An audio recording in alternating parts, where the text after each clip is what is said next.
في البدء كان الكلمة والكلمة كان عند الله وكان الكلمة الله.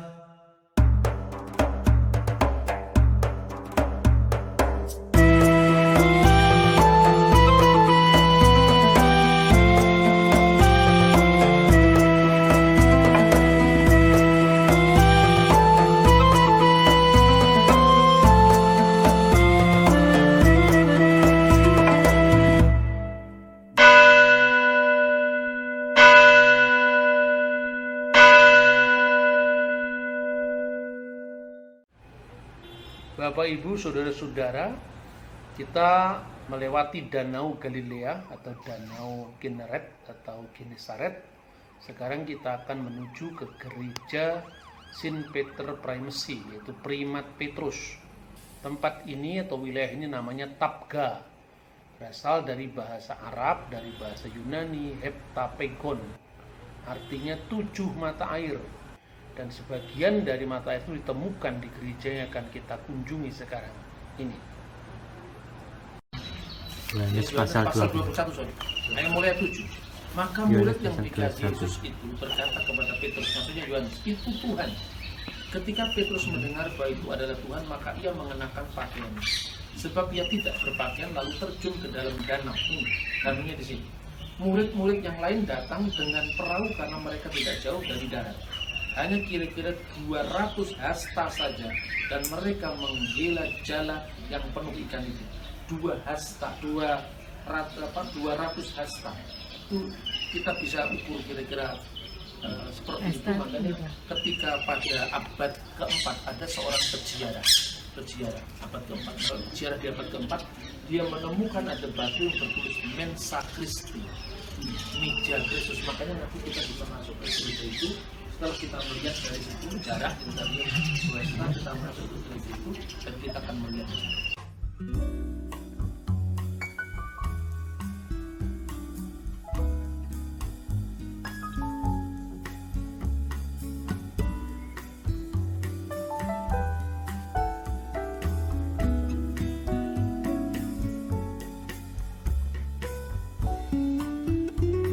Yohanes pasal 21.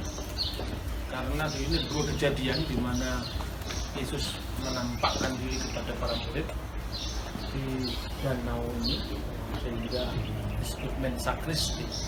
Tetapi juga ada satu bacaan selanjutnya, dan saya akan memilih bacaan selanjutnya tentang Petrus. Kenapa gereja ini disebut Saint Peter Primacy, keutamaan Petrus. Ayat 15. Sesudah sarapan, Yesus berkata kepada Simon Petrus, Simon anak Yohanes, apakah engkau mengasihi aku lebih daripada mereka ini? Jawab Petrus kepadanya, benar Tuhan, engkau tahu bahwa aku mengasihi engkau. Kata Yesus kepadanya, gembalakanlah domba-domba. Kata Yesus pula kepadanya untuk kedua kalinya, Simon anak Yohanes, apakah engkau mengasihi aku? Jawab Petrus kepadanya, benar Tuhan, engkau tahu bahwa aku mengasihi engkau. Kata Yesus kepadanya, gembalakanlah domba-domba. Kata Yesus kepadanya untuk ketiga kalinya, Simon anak Yohanes, apakah engkau mengasihi aku? Maka sedih hati Petrus karena Yesus berkata untuk ketiga kalinya, apakah engkau mengasihi aku? Dan ia berkata kepadanya, Tuhan, engkau tahu segala sesuatu. Engkau tahu bahwa aku mengasihi engkau. Kata Yesus kepadanya, gembalakanlah domba-domba. Aku berkata kepadamu, sesungguhnya ketika engkau masih muda, engkau mengikat pinggangmu sendiri, dan engkau berjalan kemana saja kau kehendaki. Tetapi jika engkau sudah menjadi tua, engkau akan mengulurkan tanganmu, dan orang lain akan mengikat engkau dan membawa engkau ke tempat yang tidak kau kehendaki. Dan hal itu dikatakannya untuk menyatakan bagaimana Petrus akan mati dan memuliakan Allah. Sesudah mengatakan demikian, ia berkata kepada Petrus, ikutlah. Saudara, sebelum merenungkan ayat ini secara spesifik, ada memang banyak kejadian di tempat ini. Ya, tadi waktu kita di mujizat penggandaan roti itu sebenarnya ada 2 tempat, ada 2 kejadian. Makanya ada mujizat penggandaan pertama yang dicatat di dalam Injil Markus pasal 6. Ya, Yesus mengandalkan rohi. Kemudian pada peristiwa yang kedua itu adalah Markus pasal 8. Jadi ada dua tempat. Tapi tidak semua tempat-tempat itu bisa teridentifikasi secara arkeologis. Kata heptapegon, 7 mata air, itu memang membuktikan bahwa di sini pada abad pertama ada 7 mata air. Dan sekarang ini mungkin tinggal 3 kalau tidak salah. Tetapi artinya memang tempat ini tempat yang seperti yang dikisahkan dalam narasi biblikal tentang kejadian-kejadian itu. Tadi kita di atas bukit Galilea, tempat di mana khotbah di atas bukit itu disampaikan Tuhan Yesus. Karena saya satukan supaya kita tidak setiap tempat kemudian ada renungan itu kan habis waktunya ya. Kenapa disebut gereja sabda bahagia? Karena Yesus mengajarkan ucapan bahagia yang jumlahnya 8. Padahal sebenarnya khotbah di atas bukit itu isinya bukan hanya sekedar sabda bahagia. Di situ ada pelajaran tentang doa, di mana doa Bapa Kami diajarkan. Di tempat itu doa Bapa Kami diajarkan sebagai pola doa jemaat. Lalu nanti kita akan lihat lagi di Yerusalem, kita akan mengunjungi tempat gereja yang namanya Pater Noster, gereja doa Bapa Kami. Itu dicatat dalam Injil Lukas pasal 11. Itu sebutnya pola doa pribadi.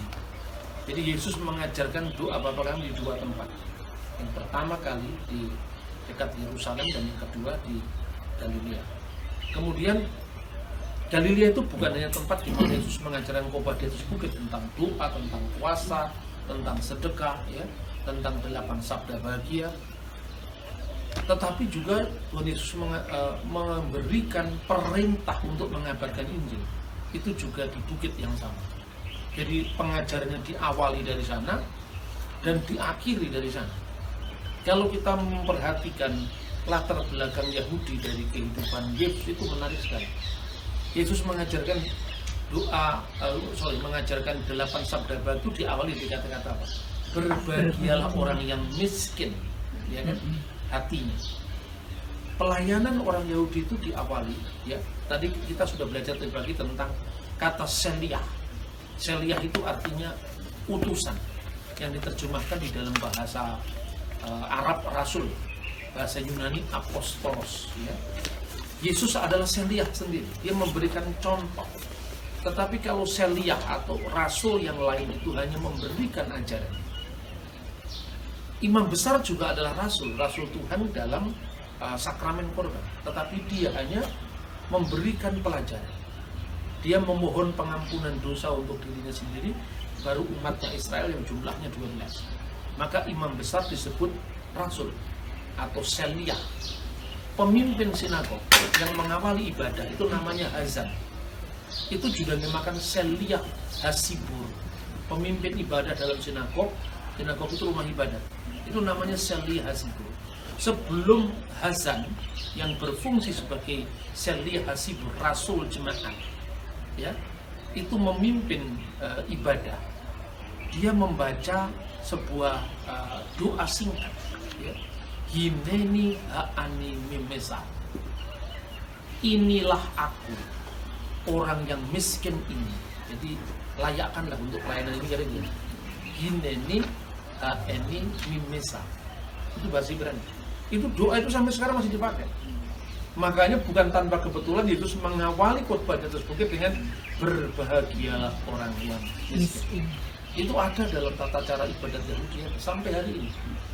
Nah, sekalipun orang Yahudi itu menolak Tuhan Yesus, tetapi mereka mengharapkan harapan yang sama dengan yang kita imani oleh orang Kristen sekarang. Jadi umat Yahudi itu dapat dianggap sebagai umat Tuhan dalam penantian. Kalau orang Kristen umat Tuhan dalam penggenapan. Itulah yang disebut khotbah di atas bukit. Awal di situ Yesus mengajarkan kepada kita bagaimana kita harus miskin di depan Allah, agar kita dilayakkan untuk menjadi hambanya, dan apalagi mengatasnamakan banyak orang dalam jamaah itu. Kemudian ketika Yesus bangkit di antara orang mati, para wanita yang pertama datang ke kubur kita baca dalam ketiga Injil. Kalau Injil Yohanes menekankan fungsi Maria Magdalena, tapi Matius, Markus, Lukas itu menekankan semua perempuan itu. Waktu dia mencari Yesus dan kuburnya ternyata kosong, ya kan? Malaikat mengatakan, kenapa kamu mencari yang hidup, yang sudah bangkit di antara orang mati? Dia tidak ada di sini, dia sudah bangkit. Pergilah ke Galilea, dia akan mendahului kamu ke Galilea. Kemudian Matius pasal 28 yang mulai ayat 18-19 itu tentang amanat agung. Ketika dia sampai ke sebuah bukit yang ditunjukkan oleh dia, Yesus, maka Yesus mengatakan pergilah, ya, atau dia mengatakan jadikanlah semua bangsa muridku. Jadi awal pewartaan itu di bukit yang tadi kita lihat, ya, di Galilea, dan diakhiri ketika Yesus memberikan amanat agung kepada para muridnya yang jumlahnya 11 itu juga di bukit Galilea. Nah, kemudian tempat ini sebagian dari rentetan peristiwa, termasuk penggandaan roti itu kan pra kebangkitan. Ini setelah kebangkitan, di mana murid-murid itu sudah putus asa kan. Harapan-harapan mereka tentang kedatangan sang Mesias pembebas, Mesias yang membebaskan penderitaan umat Israel dari penindasan Romawi saat itu, ternyata harus berakhir seperti ini. Lalu mereka mau kembali ke profesi semula, menjala ikan, mencari ikan. Nah, kemudian diceritakan, tidak kita baca, tapi kita baca sendiri di sebelum ayat ini. Ketika tahu itu adalah Yesus, baru mereka berpakaian kan. Nah, disitulah kemudian pemimpin di antara orang-orang itu yang paling menonjol itu Petrus. Petrus itu ditanya, apakah kamu, Simon anak Yohanes, apakah kamu mengasihi aku lebih dari mereka ini? Kata mereka itu sebetulnya bisa diterjemahkan mereka dan semua. Artinya mereka dalam pengertian orang, tapi juga dalam pengertian benda-benda ini. Apakah kamu mengasihi aku lebih daripada orang, lebih dari profesimu, lebih daripada pekerjaanmu? Yesus bertanya seperti itu untuk mengembalikan komitmen Petrus. Ya Tuhan, Engkau tahu segala sesuatu, aku mengasihi Engkau. Menarik, kata yang diterjemahkan mengasihi itu dalam bahasa Yunani adalah agape. Agape itu kasih yang tidak menuntut balas. Kasih sekalipun orang mengkhianati kita tetap mengasihi sekalipun orang itu sudah menyangkali. Itu sebetulnya berlaku untuk kita semua sebetulnya. Yesus berkata, Petrus, apakah kamu agape terhadap saya? Kasih yang dituntut itu kasih yang sempurna. Petrus mengatakan, ya Tuhan, saya pilia terhadap Engkau. Kata yang digunakan itu pilea itu kasih persaudaraan. Kasih persaudaraan itu masih bisa ada pengkhianatan, masih bisa ada pelanggaran komitmen. Dan Petrus mengingatkan diri, Tuhan, saya mengasihi Engkau hanya sebatas kasih persaudaraan. Terbukti pengalaman hidup saya membuktikan itu. Saya yang pertama kali kira-kira Petrus mengatakan, siapa menurut kata orang anak manusia di Kaisaria Filipi? Semua diam, tidak ada yang menjawab. Hanya Petruslah yang menjawab. Engkau adalah Mesias, anak Allah yang hidup. Berbahagialah semua, bukan karena manusia yang mengatakan hal itu kepadamu, tapi Bapakku yang ada di surga. Engkau adalah Petrus. Simon diberi nama oleh Yesus, engkau adalah Petrus. Petrus itu nama Yunani, Simon itu nama Ibrani. Di atas batu karang ini, di atas Petra ini, aku akan mendirikan jemaatku, di mana pintu alam maupun tidak bisa menguasai. Berarti Petruslah orang yang dipilih Yesus untuk menjadi rasul utamanya. Dan Anda lihat bahwa seluruh perjanjian baru, nama Petrus dalam urutan murid selalu ditempatkan di nomor pertama. Perhatikan, dalam saksi kebangkitan, Maria Magdalena selalu ditempatkan nomor pertama. Dalam budaya timur, itu bukan hal kebetulan. Kalau orang barat penempatan nomor berapa jangan tidak penting kan itu kan. Tapi kalau budaya timur yang disebut pertama, itu mesti yang diutamakan. Karena itu ketika perjamuan, mereka mengatakan siapa yang paling besar di antara para murid kan. Karena itu urutan kursinya perjamuan itu bukan kursi, mejanya perjamuan itu kan bentuknya letter U, ya. Nanti di Bethlehem kita bisa lihat gambarnya perjamuan seder yang sebenarnya seperti apa. Jadi bukan meja panjang, persegi panjang, itu mejanya Leonardo da Vinci itu abad ke-14. Mejanya itu letter U. Nanti kita akan bisa lihat. Ya, dari bukit dari apa, dari kayu itu. Aku mengasihi engkau hanya dengan kasih pilihanku. Yesus bertanya yang kedua kali, masih menuntut agape. Petrus menjawab, aku mengasihi engkau dengan kasih pilihan. Dan yang ketiga yang membuat Petrus menangis, Yesus menurunkan standarnya.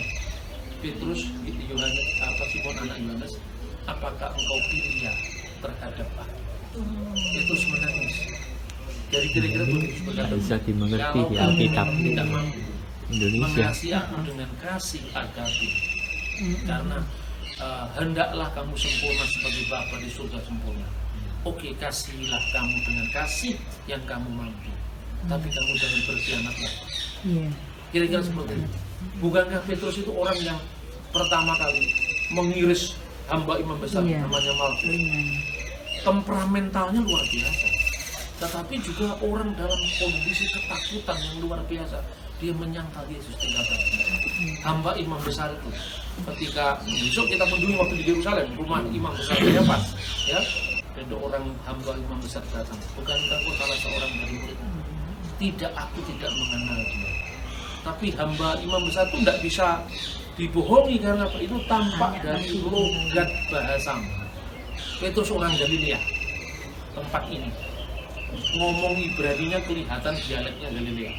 Kalau Anda ngaku orang Batak, tapi Anda orang Jawa, dari logatmu bahasa Indonesia kelihatan kamu bukan orang Batak, kamu orang Jawa. Orang Galilea itu memakai bahasa Aram atau Ibrani, dialek itu yang begitu gampang dibedakan. Galilea ini wilayahnya bangsa-bangsa. Dalam Alkitab, Galil Hagoyim, Galilea wilayah bangsa-bangsa. Karena di tempat ini multilingual, multicultural. Dan kenapa menyebutnya multilingual, multicultural? Memang karena Injil itu diproyeksikan untuk keselamatan bagi semua bangsa. Karena itu Yesus hanya 3 kali pelayanan di Yerusalem dalam sejarah. Kebanyakan di Galilea, di Kapernaum, ya kan? Karena di sini tempatnya bangsa-bangsa berkumpul. Maka Yesus bahasanya apa sekarang? Apa bahasa Ibrani? Itu salahnya orang Indonesia yang ngomong begitu. Yesus tidak ngomong bahasa Ibrani. Yesus bicara minimum dalam 3 bahasa, Ibrani, Yunani, dan Aramaik. Ketika berbicara bahasa sehari-hari, Yesus bicara bahasa Aram. Makanya muncul kata tali, takum, Evata, ya, Eli lama sabaktan, itu bahasa Aram. Dalam jemaat gereja purba ada kata maranatha, ya, ada kata gabata, hakal dama, tempatnya berdasarkan diri dan jatuh itu. Liturgi gereja, nyanyian gereja juga gabungan antara 3 bahasa ini. Kita bisa memuji Tuhan haleluya, tapi juga maranatha. Bukan saja hosiatna, tapi juga hosana. Hosiatna itu bahasa Ibrani, tapi hosana itu bahasa Arab. Tetapi kita juga menyanyi Kyrie eleison, Kyrie eleison, Tuhan datanglah. Itu bahasa apa? Bahasa Yunani. Petrus itu satu orang, namanya Simon, lahir, ya kan? Tapi dikasih nama Petrus, yaitu bahasa Yunani. Dikasih nama juga Kefas, bahasa Aram. Satu orang 3 bahasa, itu menunjukkan dia memang daerah yang multilingual. Kayak saya begini kan multilingual, karena orang Jawa. Lambang itu bahasa Jawa. Itu bahasa Jawa baru, bukan bahasa Jawa kuno. Bahasa Arab. Jawa ada kata Bambang, itu bahasa Jawa Mataram. Itu biasanya Bambang itu anaknya Arjuna dalam sejarah Jawa. Ibunya biasanya bukan permaisuri, tetapi itu wanita yang ngejar-ngejar Arjuna. Biasanya anaknya pendeta. Anaknya pendeta itu biasanya namanya Endang. Itu kan orang Jawa yang bikin-bikin itu di India tidak ada itu kan. Nah, karena saya lahir di Jawa, maka saya dinamakan Kata. Itu pun yang kasih nama sebetulnya keluarga bapak saya. Bapak saya itu keluarga apa? Tadi Ponorogo, ya. Warok, ya kan? Ibu saya keluarga santri. Ketika saya dinamakan Bambang, keluarga ibu saya nggak setuju. Nama kok nama Islami gitu ya. Terus makanya dikasih Nur. Nur itu bahasa Arab, ya. Makanya kalau kita nur itu penting dalam budaya Timur Tengah. Sabah al-khair, selamat pagi. Jawabannya sabah an-nur. Ya, nur itu cerah, cahaya, masa depan ya. Kalau bokir tof, selamat pagi. Jawabannya bokir or itu juga terang. Yehi or, wajehi or, jadilah terang. Maka terang itu jadi. Nah, kemudian sena itu bahasa Sanskerta. Kenapa kok bahasa Sanskerta? Karena yang mempengaruhi budaya Jawa itu Arab, India. Nama saya menunjukkan multilingualnya gimana saya. Petrus juga namanya 3. Jadi jangan diseragamkan jadi Ibrani. Iya loh. Di bahasa Ibrani saja, Yesus tidak hanya bicara bahasa Ibrani. Doa Bapa kami diajarkan tidak dalam bahasa Ibrani, tapi bahasa Arab. Abun bebas maya. Itu ada nanti di gereja Paternoster. Tapi ketika doa Bapa kami itu dijadikan doa jemaat dan jemaatnya pusatnya di Yerusalem, bahasa Ibrani. Karena yang menjadi bahasa di Yerusalem bahasa Ibrani. Ketika keluar dari Yerusalem, masuk ke Antioquia, masuk ke timur, bahasanya masih Arab. Masuk ke barat, Korintus, Roma, bahasanya Yunani. Bahasa Latin juga dipakai sebagai bahasa administrasi kerajaan. Karena itu kalau kita membaca dalam Yohanes pasal 19, di atas kayu salib tertulis dalam berapa bahasa? 3 bahasa. Ibrani, Yunani, Latin. Yang disebut Ibrani itu ada 2. Ibrani klasik, yaitu Ibrani untuk pembacaan Alkitab, dan Ibrani dialek tutur, itu bahasa Arab. Ya, makanya di atas salib ditulis Yesus Bonasorios Basilios Judaion, disingkat INBI. Makanya nanti kalau di Bethlehem ada salib tulisnya INBI, itu bukan salib Antikristus, itu salibnya orang Yunani. Kalau tulisannya INRI, itu salib Katolik. Kenapa? Karena Katolik melestarikan bahasa Latin. Yesus Sarenus Rex Judaeum. Ada juga salib Jerusalem Cross yang bentuknya ya kayak begini. Ini salib Koptik ya, Jerusalem Cross. Itu tertulis biasanya Yesua Hanas Seri Melek Yehudi. Ini bukti bahwa iman Kristen itu memang untuk segala bangsa. Jadi kalau Islam hanya Arab saja, Konghucu hanya Tionghoa saja, Buddha hanya Pali saja. Ya bahasa Pali kan? Pali dari satu, tapi Alkitab tidak dibatasi dengan satu bahasa, satu budaya. Terakhir, setelah Petrus sudah menyatakan komitmennya, gembalakanlah domba-domba. Ini saya tulis semuanya ya. Ada 3 versi tentang makna. Engkau adalah batu karang dan di atas batunya aku mendirikan jemaat. Bagi gereja Katolik itu Primat Petrus itu memilih makna spesifik keunggulan gereja Roma di atas gereja yang lain. Makanya disebut Saint Peter Primacy, Primat Petrus, keutamaan Petrus. Bagi orang Kristen, Protestan, Reformasi dan seterusnya, termasuk Pentakosta, Karismatik, bukan di atas Petrus pribadi, tapi di atas pengakuan Petrus gereja didirikan. Tapi menurut saya klaim ini lemah juga, karena apa? Di situ digunakan bentuk memang bukan sekedar pengakuan Petrus, tapi Petruslah yang diteguhkan kembali. Kenapa bukan murid lain yang tidak berkhianat? Terus bukti-bukti sejarah semua memang Petrus. Nah, makanya ada tafsir ketiga, yaitu tafsiran Gereja Ortodoks. Memang Petrus terpilih menjadi pemimpin, tetapi bukan hanya pemimpin Roma. Memang Petrus punya hak primat, keutamaan, tetapi Antioquia dan Roma. Karena sebelum Petrus pergi ke Roma, Petrus sudah pergi ke Antioquia, dan itu dicatat dalam Galatia pasal 2. Ya, nah, melalui pembelajaran fakta-fakta sejarah ini, ketika kita di Holy Land, kita tidak menjadi orang sektarian. Makanya saya selalu memberikan kalau Katolik seperti apa, kalau Ortodoks seperti apa. Saya yakin umat Allah ini pada saatnya akan dipersatukan. Kita tidak perlu membuat perbedaan, tapi justru perbedaan itu saling memperkaya. Kita harus jujur mengakui bahwa tanpa gereja Katolik, mungkin situs-situs ini sudah hilang.